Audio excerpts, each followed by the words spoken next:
We are Ama La Vida, and we are a life, health and wellness, leadership, and career coaching company. And my name is Justice. I'm a relationship strategist on the team. I tend to deal more with B2C side of business, but we have our lovely Jennifer and Foram here to talk to us today. And I will let you guys go ahead and take it over. And like I mentioned, I will be monitoring the chat throughout in case any questions or anything does come up. So feel free to type it in there and we will make sure that we get to it. And we will have a Q&A at the end if anyone does have anything they want to come off of mute to talk. So yeah, with that being said, take it away, ladies.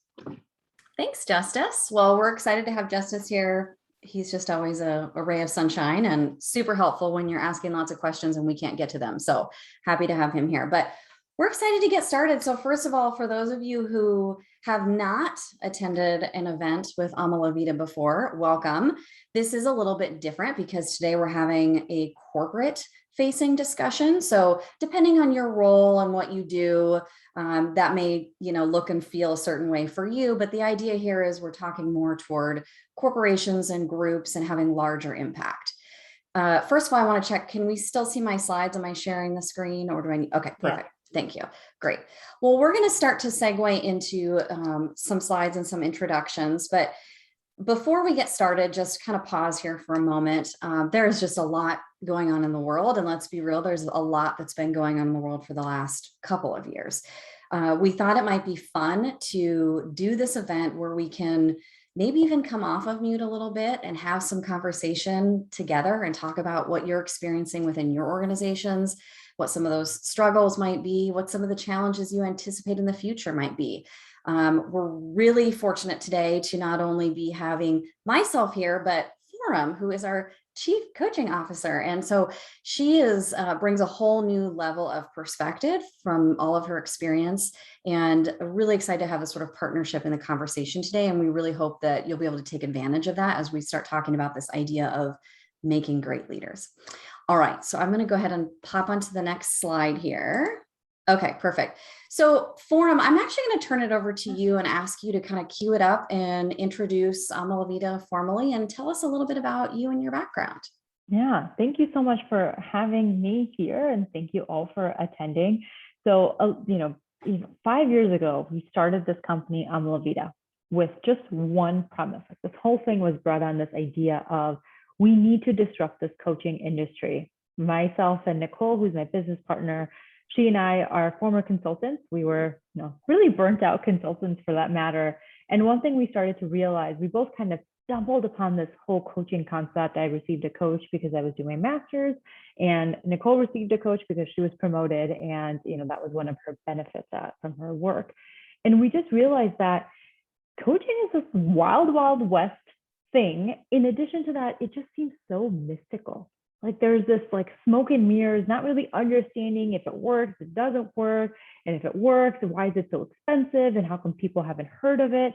So this whole idea, and when Nicole and I met and we got together, there was one word: we need to disrupt coaching. And the way that we started to define what that looks like, and also why we're named Ama La Vida, which means love life, is because we came from burnt out careers. We knew we wanted out. We didn't know what that looked like. We didn't understand how we got there. How did we get to a point where we're like, I can't do this anymore. I can't do another 3 a.m. night. And so really what we started to learn and identified is we want to build an environment in which we want to build a company in which people come to Ama La Vida where they know they're going to get quality coaching. They understand what they're going to get.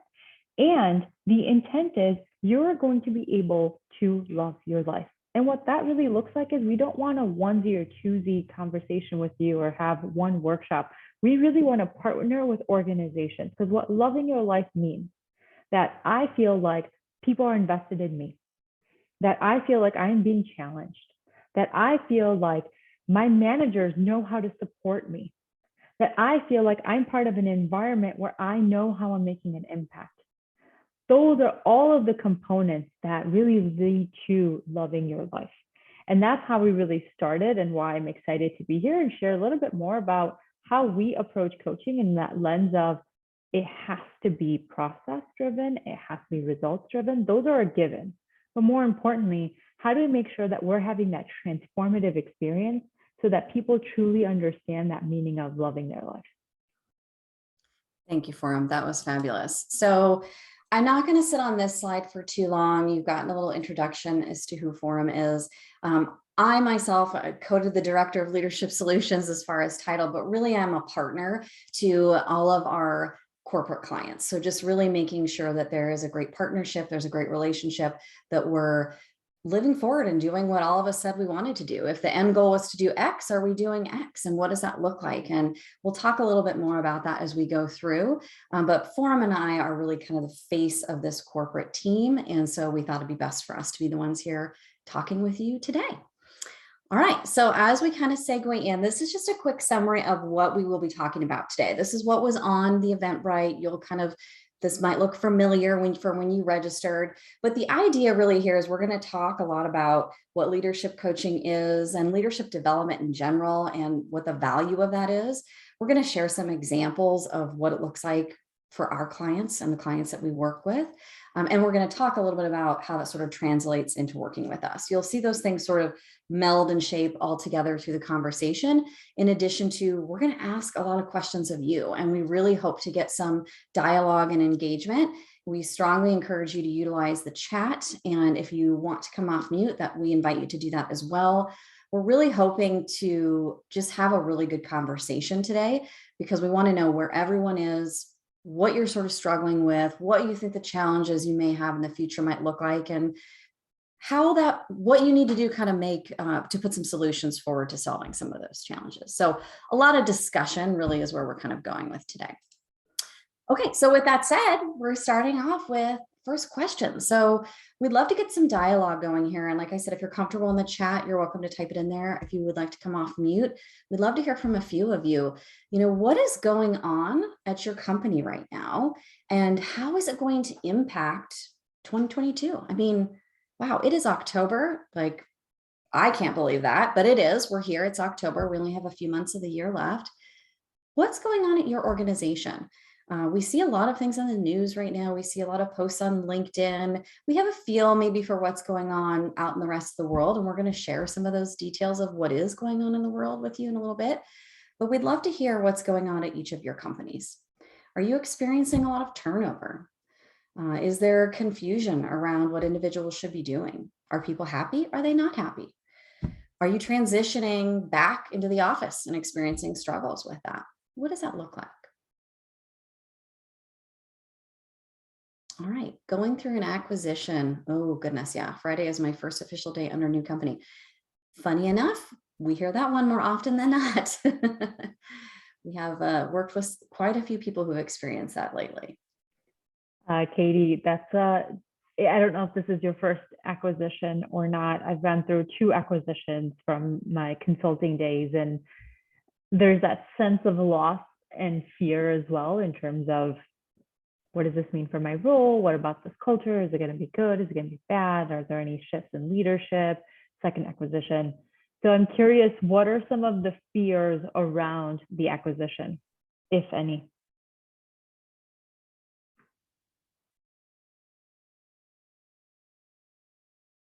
And while Katie's thinking or typing in the chat, other people, what else is happening with you all?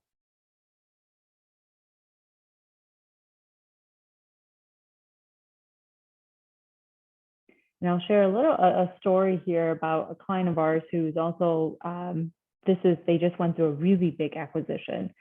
And, you know, the thing that kept coming up for the leaders or the people in the organization was just the fear of change, and also understanding, how do I, as an individual, as a leader, one, understand the clarity of what this change is going to look like, and how do I support my team through it? How do I help them know that I don't actually know what the changes are going to be or what the solutions are yet, but rather I know that a change is coming.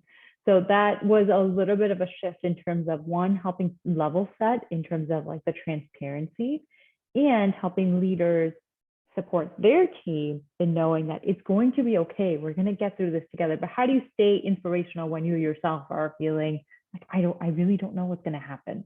So that was a part of a work that we did with an organization that just went through a big change. Seeing some more good stuff in the chat here. So restructuring of our university and a merger with another department. A lot of that change piece again. And Amanda, feel free to, if you're comfortable, type in the chat, like what same things, like what fears do you have around that? Or what's the impact going to look like for you? And what about your team? Like thinking through what some of those challenges that will create for you are. Hybrid work, lots of change initiatives, long hours. Yeah, I think that sums up life pretty good right now, right there. Reorganizations that negatively impacted culture and opportunities.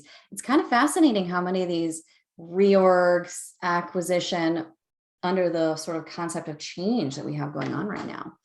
Not surprising, right? It's been a wild last 2 years, and maybe a lot of things were on pause for a long time, and they've come off of pause now. Now we're kind of catching up a little bit. And what impact is that going to have even into 2022?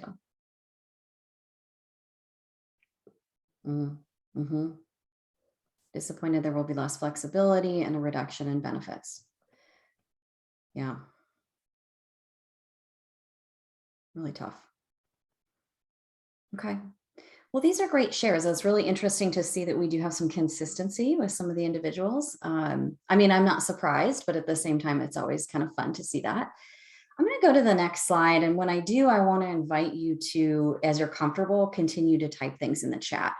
There's 5 bullets on this next slide that we're going to talk about kind of what's going on in the world. And I would encourage you to just say, oh yeah, like I'm feeling that one. That's impacting us. If you see something that really does jump out for you personally. So there's lots going on right now. And some of this probably looks just really familiar when you just glance at the bolds, but we'll just kind of start up at the top. So you've probably heard this term, the Great Resignation. We're also hearing it as like the Great Realignment. There's a lot going on with that. And some of it could potentially be generated by exactly what we're seeing in the chat here, reorgs, change, where individuals are starting to also then take a step back and question themselves, like, do I fit in this new model of what this is? So it's generating a lot of turnover. And as we know, turnover, it's time, it's money. There's so many things that happen with turn. Culture has a big impact when this is happening as well. In addition to all that's the end of the stuff we just chatted about in the chat right there, whether it's reorgs, restructure, new company coming in, is there a new way they're doing it, all of this. But when we really think about that great realignment from an individual perspective, how is it impacting your team as well? What are you seeing your people go through? What are you seeing your people experience? Are they unhappy? Are they maybe not as aligned to the mission and the vision as they used to be because they're starting to question things and think about their own personal values? A lot of that really starts to connect even down to that last bullet down there, that loss of purpose or passion. We just start questioning a lot of things. And then how does that impact the company overall as we're seeing change or turn? It's sort of like there's going to be ice when it's snowy and it's 30 degrees out, there's going to be ice on the road. So do we steer to the skid, or do we let the car go out of control and go crazy? So these things are going to happen. That loss of purpose, loss of passion, it's going to come into question, especially when we're going through the things that we've been going through for the last couple of years. So how do we as managers and leaders support that? And what does that look like? So those are just a couple bullets, but we're always seeing a lot on remote work. This is definitely a topic of conversation in the world right now. Do we stay remote? Do we go hybrid? Do we force people to do something? Do we make it optional? So much going on there. And those shifts can have a big impact to culture as well. Feedback is one that's just one of our favorite things to talk about all the time as it is, but it's really been fascinating to see how this shift for a couple of years of virtual or remote work has changed that feedback process for a lot of individuals. And instead of, again, kind of leaning into it and figuring out, how do we adapt? We tried to do the same thing, or maybe we just gave up. And then all of a sudden we realize, we've gone too far. We've gone too far. So what does it sort of look like to take a step back and figure out, how do we start giving and receiving feedback well again? So this is a huge thing going on in the world right now. And wellness in general has been a big topic of conversation, whether it's, the work-life Jenga or just figuring out boundaries, especially if you're an individual who does work from home all the time. How do you force yourself to even just sort of stop and turn off the computer and walk away? Or as a leader, are you telling your team to do that and you're supporting it, but then you work all hours of the night and you're really setting maybe not the best example? So a lot of this sort of going on in the world. So I want to pause here. What resonates just from what you see here? Is any of this happening at your company, your organization? What do these pieces stand out the most for you? Feel free to just type some yes or number 3 or whatever in the chat of what's going on. Forum, is there anything else that you can think of that you would want to add on this sort of what's going on in the world? I had a client reach out about, he got this incredible job offer, and he was talking about, like, I don't know what this means in terms of like, what else can I talk about or advocate for myself? And I had this like moment of aha that for the first time, I'm noticing more confidence in the employees and or the person who is either looking for jobs or asking for things, be a lot more clear in what they want. And if those demands, I'm going to quote unquote demands, aren't being met, people are saying, well, you know what? I can be choosy. I have to be choosy. So we're seeing that part too, where clients who, especially those who are working with us from a coaching perspective, they're very clear and confident in what they want and what they need, which means they understand the problem, they know what the solution is, and they're going to go pursue it. Where the downfall is or could be in terms of if you're a company that isn't providing that support to the people in your team or organization, people don't know what actually is the problem. What they know is there is a symptom. For example, I mean, this is like, take an analogy of, medicine. You know that you are bleeding out of nowhere.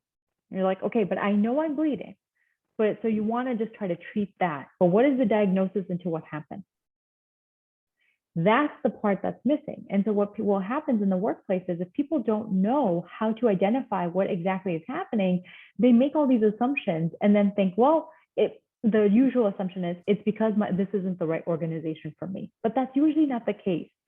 It might be that they need a shift in mindset. It might be that they need to pivot a little bit in terms of the work that they might have or the responsibilities, the types of communication that are occurring. That's really causing them to feel upset. Maybe they feel like it's more transactional now and they need to pivot that perspective. Those are all the missing opportunities, because then what happens is people make assumptions and then want to leave the work right away. And that to me is a great disservice. I think that's a great example that you gave with like the cut. It reminds me a lot of the example I give when I'm trying to explain just even coaching to individuals where, you see a man in the desert, he's clearly dehydrated, delirious, all the things. And you walk up to him, how can I help you?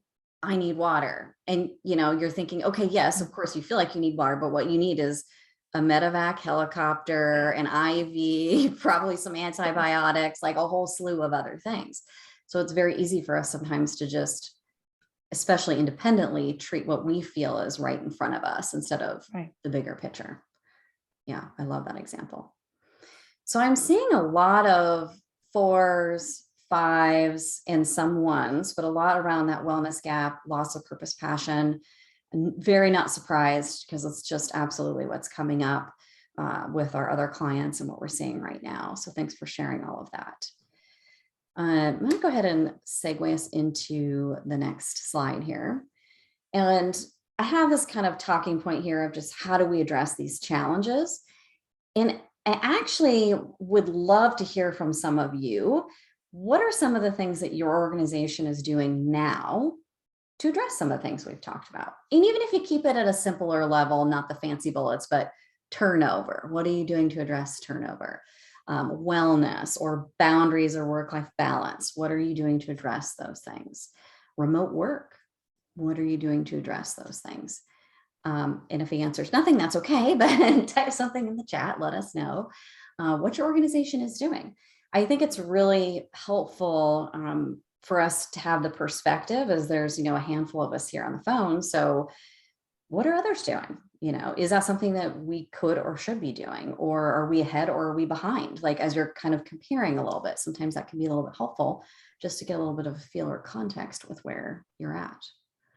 So what are the positive things that you are doing that you're seeing now, you're starting to put into place or having conversations around? What does that look like? And you're welcome to come off mute too, if it's a little easier. Any thoughts come to mind? I'll give an example of a current client who, most of you talked about 4s and 5s, so the burnout, really identifying the passion component. Specifically, this particular client really zoomed in on the burnout piece. Their growth startup, they have a lot going on. So they expect that people are going to work hard, but they also want to make sure that they're protecting them from this burnout. So this work hard, play hard concept. So they implemented a 4-day work week. Like that was one of their solutions to addressing that particular problem. And I don't know if that would work with a lot of organizations. I think that takes a very special type of culture and environment for people to buy into that as well. Yeah, it's a great example.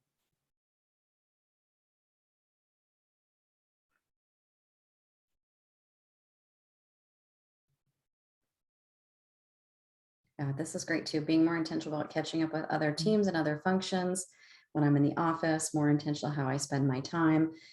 And Aria, I would ask you, do you feel that being reciprocated? Is it just you being the person doing that, or is that happening across the board?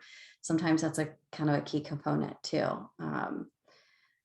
It's just interesting kind of thought comes to mind for me there.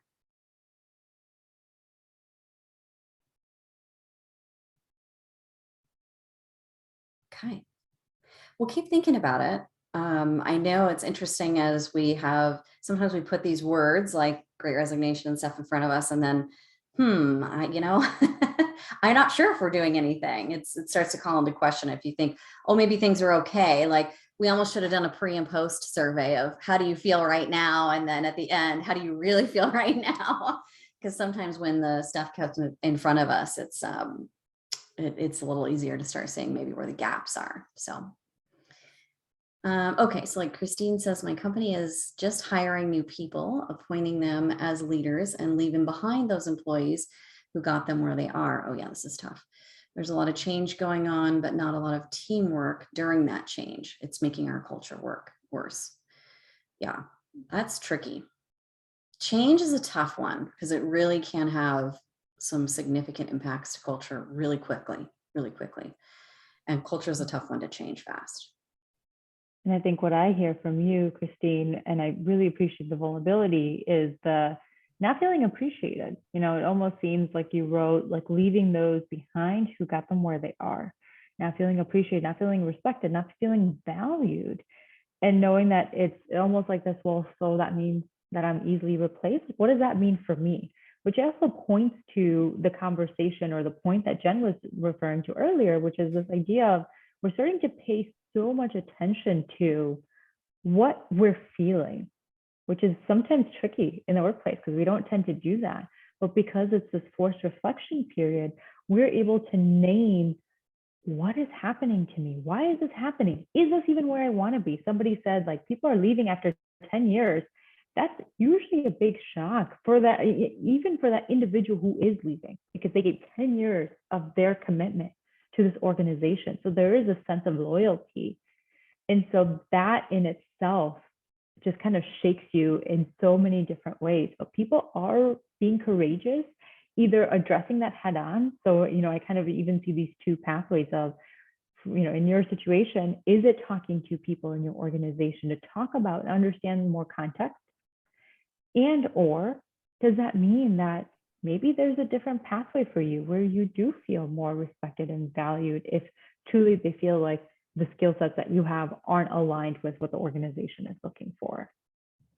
Those are some tough questions to ask and answer. Mm-hmm. Okay, great. Thanks for the great shares. Lots of good vulnerability. It helps for not only great conversation, but I think it's really good for us personally to lean in when things are tough and really start to reflect on what's going on. Okay, so just a really quick sort of statistic here. I think it's sort of just interesting for where we're at right now. So most employers surveyed in this particular survey agree that the pandemic really led both job seekers and workers to really start to rethink work priorities and what's going on with their career. I mean, this is not shocking, but when you really take a step back and think about it, 88% is a significant number. There's always going to be a percent of this going on at all times. Subtract a pandemic, that's going to happen at all times, but it's never going to be this high. So it's really a time where life has been shaken up a little bit for us. We're taking a step back and we're really thinking a little bit more intentionally about what's going on. And this is just a little bit of a segue into this continued sort of thought around the impacts of the last essentially 2 years. What's really interesting to me is that human aspect is really being craved, probably even more than we would have predicted. Like, we knew that would be the case, but I think because it's gone on for so long, that craving for that, like that human contact, not necessarily physical contact, is really there. And this is where it gets tricky, because we're not necessarily talking about even being in the same room with someone necessarily, or shaking someone's hand. We might be if we miss that a little bit, but that's not even necessarily what this means. It's just needing that strong purpose in our work, that connection to the vision and the mission and the why, and knowing that when I come in and I hit this button every day, it matters and it connects to what this company is trying to achieve. And that's something that I appreciate and feel good about. And that my boss and I have some sort of bond and connection. We can trust each other and lean in on each other and get support from each other when needed. Our interactions are not just transactional. It's not just I did ABC, but they're really meaningful, and there's some care and some empathy right there within that conversation. And just that sort of that sense of, hey, we're all here for the same great purpose, will help to create that sort of human aspect. So we know people want great pay. We know people want benefits and perks. That's never going to go away. That's always going to be there. But the reality is they really need to feel valued by their organizations and by their managers. And sometimes what happens is managers do a really good job of this. Like, you may have one of those amazing bosses, but the rest of the managers aren't as good. So the culture isn't as good, or maybe the organization at a high level is not doing or following through with even some of the things that the manager is telling you. So you might feel it on this scale, but is it really happening at that bigger scale too? So that concept of being valued by an organization overall is so critical. So, I want you to think about this for a moment, and both selfishly from an independent perspective, do you feel valued by your organization? And then if you were to almost like put yourself in the shoes of the organization, especially those of you who are in roles that are either higher level or potentially ownership, or even like an HR manager or something where you kind of feel like you are representing the organization sometime, can you also confidently say that the organization truly does value the people, not just the belly button? In finance, we used to use terms like head count, belly button count. It's not just about being a belly button. I don't want to be a belly button. I want to be an impactful, important part of the organization and be valued for the work that I'm doing. So just something to think about. And you're welcome to share some comments or thoughts in the chat on that. But I want you to shift that thinking a little bit around this concept of value. Earl says, I feel valued in the sense of what I can offer the organization with me as a person. I feel that is limited. It's an interesting, right? So where are the disconnects? And why are the disconnects there? If one piece is feeling good, but the other is not, what's happening? How do we correct that? How do we bridge that gap? How do we make sure that all the components are there? Okay, so I have a couple other questions to put up. This is another one. Again, I invite you to come off mute if you would like, or share in the chat.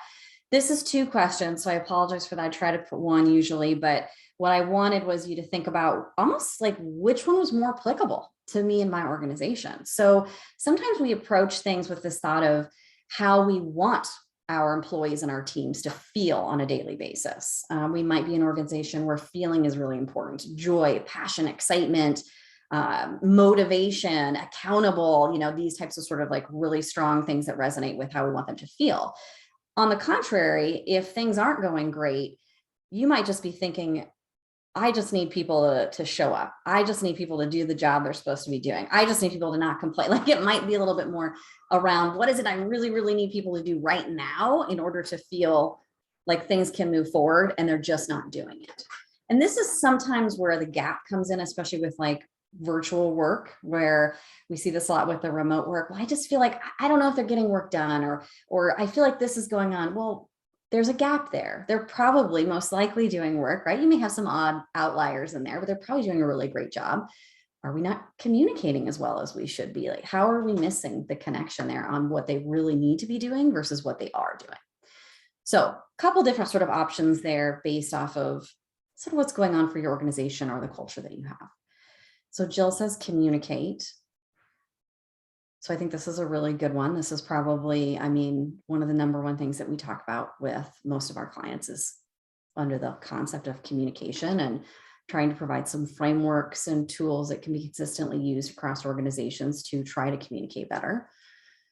What else? What do you want your employees to feel like? I want my people to feel valued and like they should be a part of the culture. No one-offs here and there. Yeah, but there's that word value again. So I love that.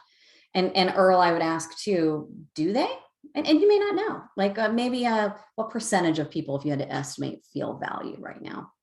You know, yeah, appreciated. I love that word. That's a great word. Who doesn't want to feel appreciated? I mean, what's interesting about it is we're dropping in some of these feeling words, and Foram and I talk about this all the time, is we got to be careful here too. We don't want to get into this risk of making assumptions about how others want to feel. We might know how we want them to feel because we believe if they feel this appreciated, then they'll work harder. Or we believe if they feel valued, then they'll do more. There's some outcome there. But sometimes it's as simple as not making assumptions and asking too, how do you want to feel? That right there might make someone feel valued and appreciated, just knowing that you took the time to stop and turn around and ask the question, what would it take for you to feel valued and appreciated? They might tell you. They might start to get real specific about, hey, you know, I need this training or I need that or whatever the things are. And that can be really helpful. I want them to feel heard and seen. Love it. Build a sense of team with remote workers, in-person workers, and hybrid workers. We should ask and not assume. Yeah, assume. That's like my favorite naughty word to talk about sometimes. Takes time, but it's time well spent. Well said. You're exactly right. Exactly right. I think just these two questions are really great questions in your arsenal, and perhaps whether or not you formally, and I say formally as in you have your supervisor and or not, you don't need to hold a certain title to ask this question. So you can ask this question to your peers. You can ask this question to your managers, to people that you often collaborate with. Because at the end of the day, we are all responsible for building the culture and the environment that we want around us. Someone mentioned this before. It's like, I'm trying to be the change I want to see. That's exactly the point here. It's for you to start thinking about, well, what else do other people want? And how can I be a contributing factor to help cultivate that type of environment? Love it. So just even from your chat here and the limited amount we have, you know, it's clear that you care. You want them to feel appreciated. You want them to feel heard. You want them to feel valued. There may be some gaps in where we are versus where we want to be. So that's always something for us to start thinking about, is what do those gaps look like and how do we start to close those gaps a little bit? And I think all of us would probably say there's opportunity to do more. I mean, just in general, even if we feel like we're doing well, how can we do better? You know, how can we give that 10-star service? Like, what does that really look like? So we're going to migrate into a couple. I'm going to give a quick kind of summary of wrapping this component up, I'll say. And then Foram and I are going to start talk a little bit about some of the creative ways some of the organizations that we work with start to solve some of these problems and the programs that they've designed and created around that. So don't hesitate to keep typing things in the chat, sharing, asking questions as we go, even if we end up doing a little bit more kind of talking through the next few slides. Okay, so just real quick to kind of summarize, corporations that say they care, in addition to corporations that take action, are going to produce that fill in the blank emotion, right? In this case, I put happy. Happy employees are engaged, accountable, have high morale, will stay longer, these types of things. So what is that outcome that you really want to produce?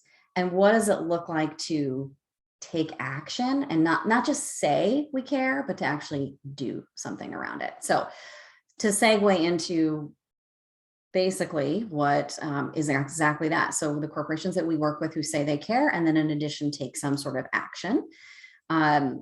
Oh, I forgot I had this slide in here. I'll share this really quick. Apologize. That feels a little abrupt, but it's not. So we're going to start talking about some of the organizations that we support specifically with problems. And we thought it might be helpful to just throw up the types of companies, though it really is a little bit of anything and everything, but often it's startups, rapidly growing companies, companies experiencing a lot of change, companies with a culture of caring for their people. So they know they need to do something. Now we just go take some action and do it. Specifically, we've worked with a lot of banks, insurance companies, tech companies, nonprofit, for-profit, consulting firms. This is just a quick brush, a glance. Universities, both from the student and faculty side, educators. Very specifically, we work with EMBA programs, executive MBA programs, and provide coaching through there. So really a wide variety. And then also just companies who are outplacing, so kind of going through some of those changes. So although it really is a little bit of everything, just wanted to kind of put that in front of you so you have some of that perspective as we start to give some examples. All right, so the first kind of example that we wanted to share is, first off, so companies that focus on career pathing and support their employees with passion discovery. So we talked about that a little bit on that what's going on in the world slide, very specifically. Let's see, I had it written as loss of purpose, passion, employees seeking their passion and purpose and looking for ways to connect back the work that they are to the work they are currently doing. So Forum, do you want to go ahead and cue this one up and talk to this one? Absolutely. So this is a really great, I'm going to call it a use case, so to speak, of, to Jennifer's point, where companies they're like, we hear again and again people saying things like, I don't really know where my next career path is, or I feel like I want to do more, but I don't know what that looks like. I feel like I've hit a plateau. I want to be able to own my growth here more. Those are some of the things that you might hear as an organization. So in particular, we have a client who's very focused on supporting, there's this, at a certain level in their leadership, they have to choose and or decide how they want to continue to grow within the organization. And what they found is that was a moment where they saw a lot of people leave the organization because they really couldn't help figure that out. They felt stuck and or couldn't make sense of a pathway forward.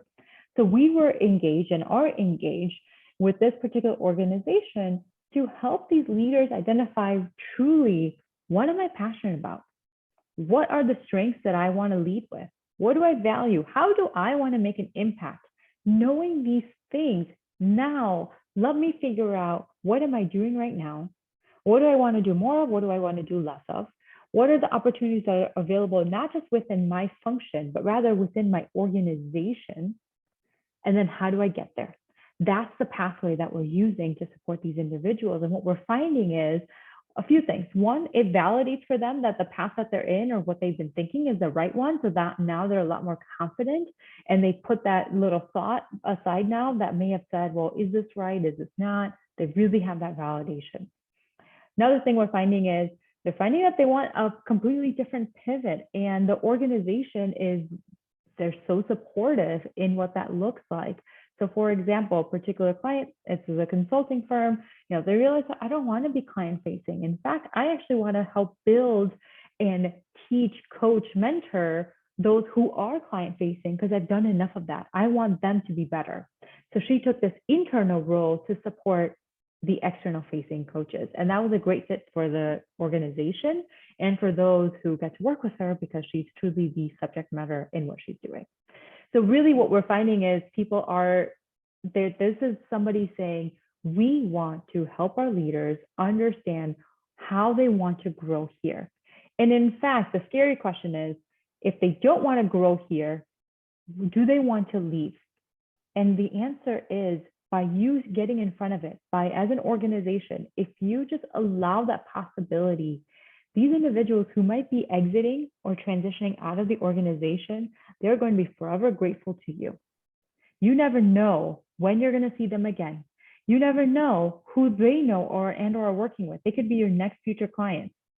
Maybe they boomerang back because they realize this is really the place they want to be.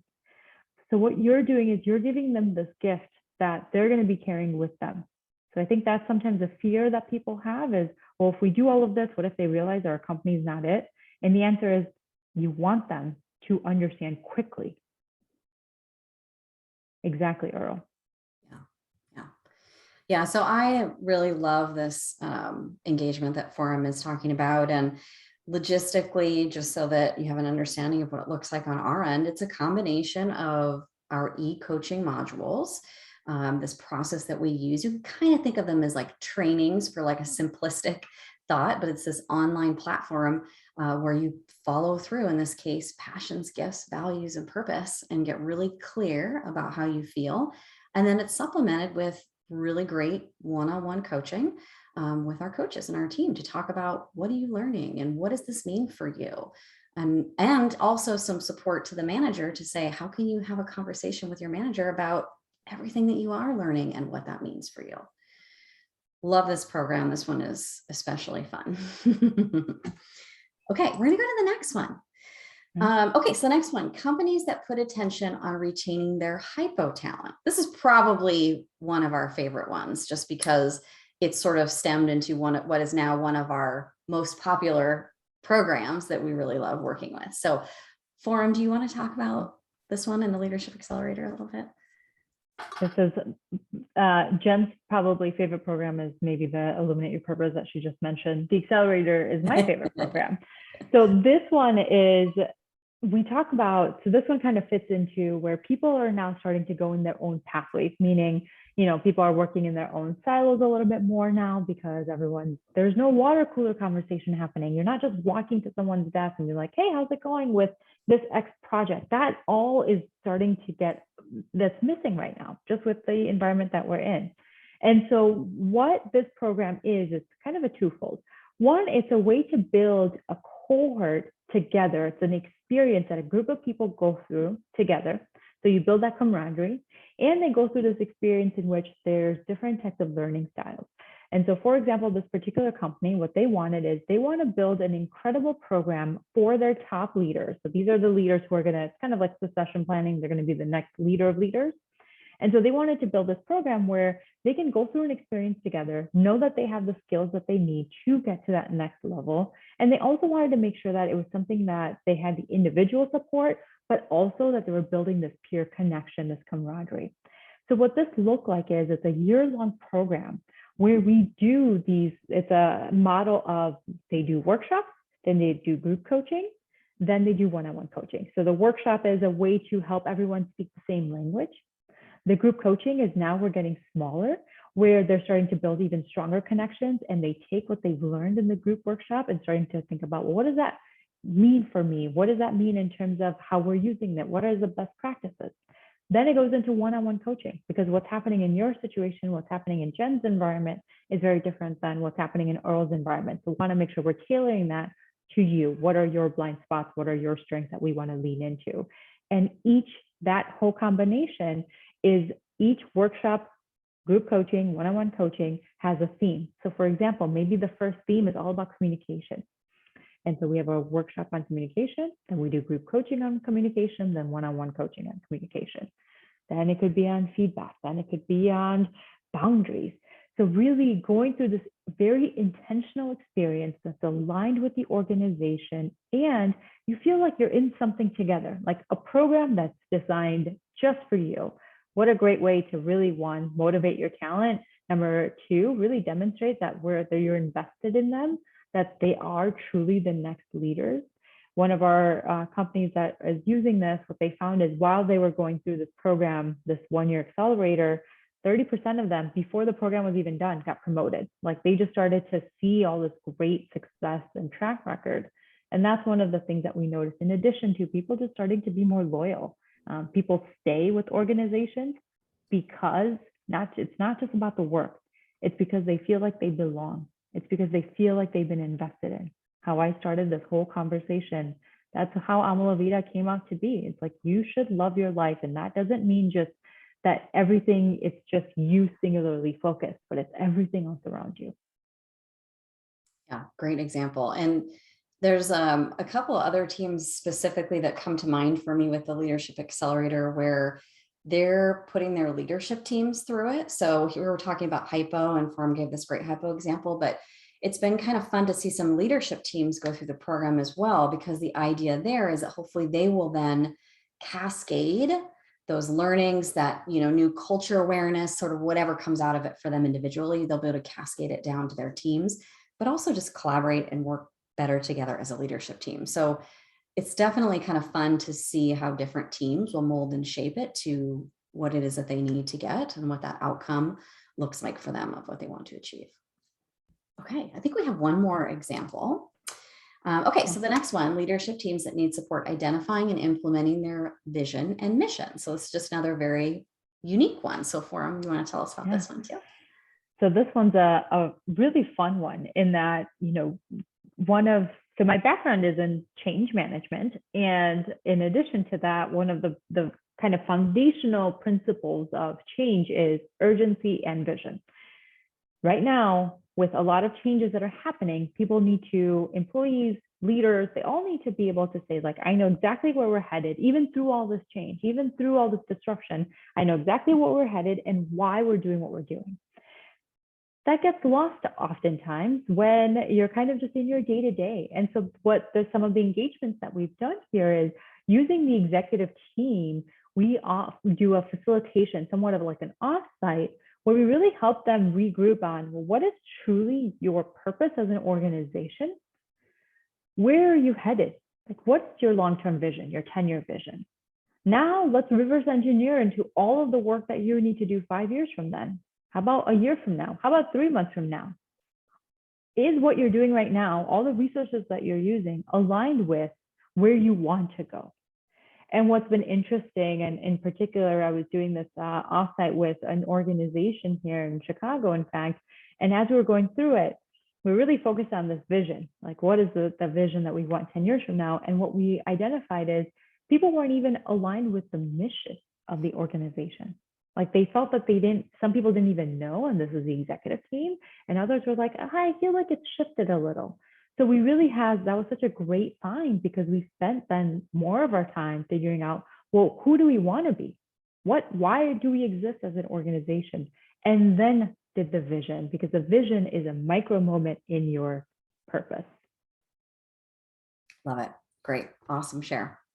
Okay, so I'm going to segue now into just like a really high level, we'll say a little bit summary for Accelerator.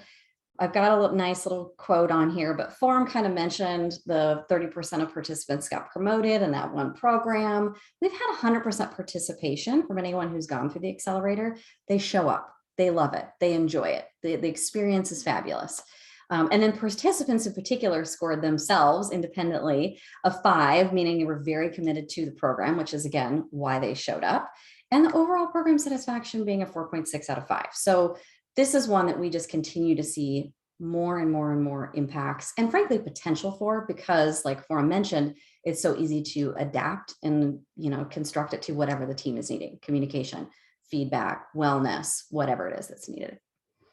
Okay, and then I apologize in advance. This one's an eye chart. This one is a little bit of an eye chart, but I think this is important because I'm going to give you a copy of this so that you'll have it as a follow-up. Because what we often find is when you sit down and go, okay, all this information is great. Now I need to turn around and put a pitch together for whether it's my CEO or whomever it is that you need to request budget and funding from to go be able to do the Accelerator, or whatever the things that you want to do are. There might be something in here you can pull out that's really helpful for you as far as a return on investment. There are so many great studies out there and information around the value and the return on investment that you get from coaching, leadership development, et cetera. And for those of you who've maybe been a part of coaching before, you can imagine how it's a little bit intangible. Like it's hard to measure sometimes. I came to the session. Sure, I can measure that. But what's the real outcome? So we focus a lot of time and attention on trying to make sure that it's measurable, and that not only have we measured it in the past in different various forms, like maybe you do a 360 review at the beginning and one at the end, what's the difference? So we have a number of ways that we measure this, but just out in society and in the world, there's a lot of great information out there now on the return on investment related to coaching. So wanted to make sure you had this sort of like as a tool or resource for you so that you could potentially utilize it if you're trying to have a conversation outside of today. I think another one thing to highlight that's really, well, two things to highlight that are really important on here is frankly this first bullet, executive coaching realize an average of return on investment of 6 times, which is 600%, which is pretty amazing. And then you'll see at the very bottom, there's just 4 of R's that I threw on here. There's probably 10 more we could add, but I could only add so many bullets on this as it is. But those measurements of increased self-awareness, 90%, I mean, that's amazing. So just really good sort of facts and data to sort of help supplement anything that you might need. Okay, so if you were to craft your ideal program, what would it look like? Just type some things in the chat. Would it be a combination of group coaching and one-on-one? Would it be one-on-one for a certain population, new leaders, or for the leadership team? Like, what would it look like if you could pie in the sky, do whatever you wanted? We gave you just a couple examples of some of the individuals that we work with, but everything really is customized, craftable, creatable. But it's interesting to see as you sit through and listen through some of these examples, you know, what comes to mind for you and your organization. There's been a number of you who've had some great chatting, you know, what would ideal look like? Just pop something in the chat, you know. Is it just, like I said, is it a certain population? Is it a certain type of program? Maybe it's even just getting a conversation started, a workshop that just gets dialogue going. What comes to mind?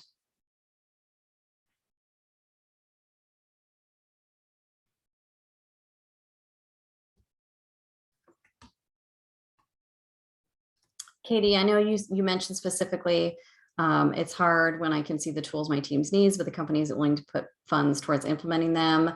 What are some of the tools that you would say your team does need? You know, there might even be some good free resources out there as well. Just kind of curious, what are people's thoughts?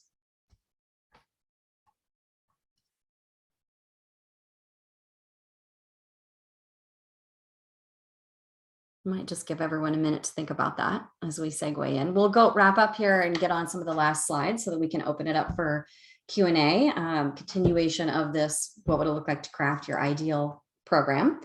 So as you know, we're here to help. We just talked about how we customize programs, and we gave you a couple examples, and we've given you a number of just different specific client examples along the way.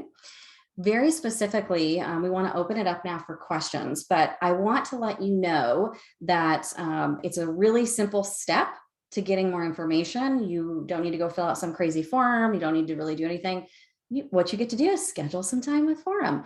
So she will free up 20, 30 minutes on our calendar if you want to use this bit.ly here. So it's bit.ly/ALV chat. It is case sensitive. So if you want to go ahead and type that in, it'll take you directly to her calendar where you can go ahead and book some time with her. And this will just be a time to start talking about what's going on at your organization, what maybe your needs might be, and Foram can give examples of how we've supported others with similar needs and what the programs we've done in the past have looked like. So it's just a great time to start having that conversation, and very, low barrier, very easy. Just grab some time on Forum's calendar. Okay, but also question time. So feel free to come off mute or type something in the chat. I think we've answered most of the questions as we've gone, so I don't think there's any in the past to roll up towards. So what thoughts or questions does anyone have? Has this been helpful today? We'd love to hear kind of what you're thinking as we wrap up here. Well, let me tell you my new insight. Using the phrase belly button. I didn't know that was a way to count souls. Yeah, it's silly and creepy all at the same time.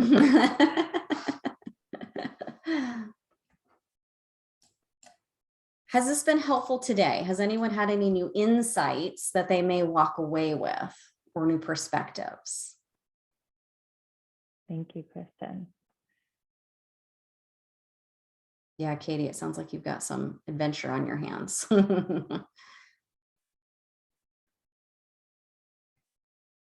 I know we had someone earlier, and I can't remember who it was, I apologize, but someone mentioned university and transition through the university too. Any thoughts on how anything that we covered might be applicable for that individual? And it might have been Katie or Kristen who that was. I apologize. I can't remember the person's name.